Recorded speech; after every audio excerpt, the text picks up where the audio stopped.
प्रणव घोष की याचिका पर पश्चिम बंगाल की सुनवाई थी। आज की सुनवाई में बीएल लीगल टीम संघर्ष मोर्चा ने जितना भी प्रयास हो सकता था बखूबी प्रयास किया।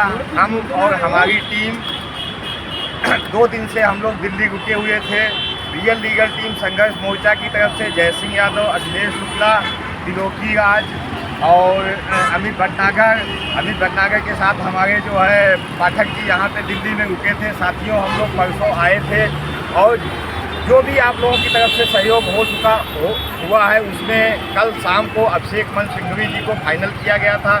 जैसा कि आप लोगों को की एक गुजारिश थी कि वकील टॉप ब्रांडेड होना चाहिए, मेरी पूरी एफर्ट थी कि 2 सीनियर लाए जाएं, लेकिन जब सिंघवी जी की इतनी फीस हम लोगों ने अफोर्ड कर ली तो एक सीनियर ही काफ़ी था।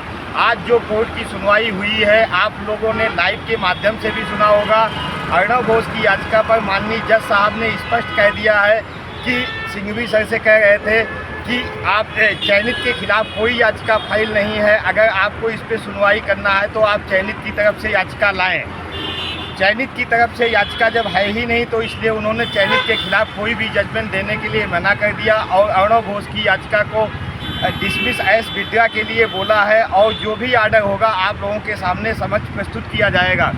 माननीय जज साहब ने ये भी कहा कि चूँकि अलग अलग प्रदेशों में भर्तियाँ अलग अलग हुई हैं इसलिए सभी राज्यों को हमको अलग अलग देखना पड़ेगा। जो राजस्थान का मैटर था साथियों, राजस्थान में भर्ती हुई ही नहीं है। जब विज्ञापन आया था उस समय ही बीएड को बाहर कर दिया गया था।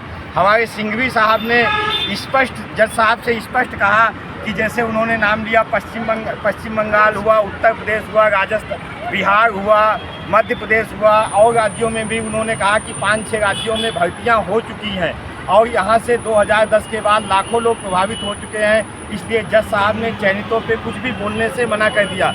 भविष्य में साथियों गुड्डू सिंह की याचिका पर सुनवाई है और इस सुनवाई में उत्तर प्रदेश या जो भी राज्य हैं, जो भी हमारे साथी हैं, जो भी सहयोग करेंगे, जो भी आप लोग सहयोग करेंगे, चयनित के खिलाफ हम लोग कुछ भी नहीं होने देंगे। इसके बाद का जो भी पक्ष रखना है हमारे त्रिलोकी भाई और भटनागर जी बताएंगे। साथियों नमस्कार। साथियों, जैसा कि आपको पता होगा आज हमारे द्वारा डॉक्टर अभिषेक मनु